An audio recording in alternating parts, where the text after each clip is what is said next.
ଯେତେବେଳେ ଜୀବକୁ ସ୍ୱାଦ ଲାଗିବ, ନାକର ଯେତେବେଳେ ବାସ୍ନା ଆସିବ, ଘ ଘ ଘ କରିକି, ନାଇଁ କି କାହାକୁ ଚିକେନ ଭଲ ଲାଗିବ, କାହାକୁ ମଟନ ଭଲ ଲାଗିବ, କାହାକୁ ଶୁଖୁଆ ପୋଡାର ବାସ୍ନା ବି ଭଲ ଲାଗିବ। ସତ ନା ନାଇଁ? ନାଇଁ ରେ ବାବୁ, ଏବେ ସେଠି ଶୁଖୁଆ କଣ କରୁଛନ୍ତି? ପୋଡଉଛନ୍ତି। ହାଲେଲୁୟା। ଜିଭ ଏତେ ଗୁରୁତ୍ୱ ବିଷୟ ଥିଲା ସିମିୟନର ଜୀବନରେ। ସେ ବ୍ୟକ୍ତି କହନ୍ତି ଯେ କି ପବିତ୍ର ଆତ୍ମାରେ ପରିପୂର୍ଣ୍ଣ, ସେ ବ୍ୟକ୍ତି କହନ୍ତି ମୁଁ ଯେତେବେଳେ ଯାଏ ପ୍ରଭୁଙ୍କୁ ଦେଖିବି ନାହିଁ, ସେତେବେଳେ ଯାଏ ମୋର ମରଣ ହେବ ନାହିଁ। ପବିତ୍ର ଆତ୍ମାରେ ପରିପୂର୍ଣ୍ଣ ହୋଇଥିବା ବ୍ୟକ୍ତିଙ୍କ ଜୀବନରେ ବିଶ୍ୱାସ ଦେଖାଯାଏ।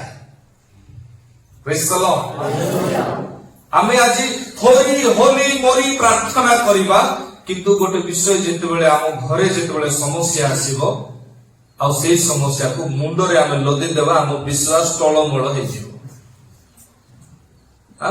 କେମିତି କଲେ ହବ, ଆହୁରି ହେଇପାରିବ ନାହିଁ ବୋଧେ, ଗୋଟେ କାମ କର, ଯାଅ ଟିକେ ତହସିଲଦାର କହିଲେ କହିକି ଦେଖ ତମର ଚାକିରି ବଞ୍ଚି ପାରିବ। ସରପଞ୍ଚରୁ ଲେଖେଇ ଆଣିବାର ଅଛି, ସରପଞ୍ଚର ନମ୍ବର ଅଛି ନା? ମାଇକିନା କହିବ ମୋ ପାଖରେ ଅଛି। ସ୍ତ୍ରୀ କହିବ ତା ପାଖରେ ସରପଞ୍ଚର ନମ୍ବର ଅଛି। ଦେବୀ ଦେଇକି ହେଲ୍ପ କର। ପାଉଲ ଶିଲାର ରକ୍ତ ବାହାରୁଥିଲା ଶରୀରରୁ ଘନ ଘନ ହେଇକି, ଆଉ ସେତେବେଳେ ସେମାନେ ପବିତ୍ର ଆତ୍ମାରେ ପରିପୂର୍ଣ୍ଣ ହେଲେ। କଣ ପାଇଁ? ତାଙ୍କ ମୁଖ ଠିକ ଭାବରେ ବ୍ୟବହାର ହେଲା ପ୍ରଭୁଙ୍କ ପାଇଁ। ଆଉ ସେତେବେଳେ ଲୌହ ଅର୍ଗଳ ସବୁ ଭାଙ୍ଗି ଖଣ୍ଡ ଖଣ୍ଡ ହେବାକୁ ଲାଗିଲା। ପ୍ରାର୍ଥନାରେ ଯେଉଁ ଶକ୍ତି ଅଛି, ଦୁନିଆରେ କୌଣସି ବିଷୟରେ ସେ ଶକ୍ତି ନାହିଁ। ଗୋଟିଏ ତିନୋଟି ବ୍ୟକ୍ତିଙ୍କୁ କୁହାଗଲା ନା ଆମେ ତୁମକୁ କଣ କରିବୁ? ମାରିଦେବୁ, ଜଳେଇ ଦେବୁ। ପବିତ୍ର ଆତ୍ମାରେ ପରିପୂର୍ଣ୍ଣ ବ୍ୟକ୍ତି ସିମିୟନ ଯେପରି କହିଲେ, ମୁଁ ପ୍ରଭୁ ଯୀଶୁଙ୍କୁ ଦେଖିବି ନାହିଁ, ତାହେଲେ ମୋର ମୃତ୍ୟୁ ହେବ ନାହିଁ।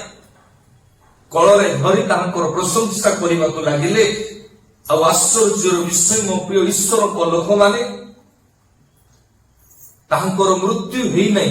କଣ ପାଇଁ? ବିଶ୍ୱାସ ତାଙ୍କ ମଧ୍ୟରେ କାମ କରୁଥିଲା। ଆଜି ଆମେ କଥା ପଦରେ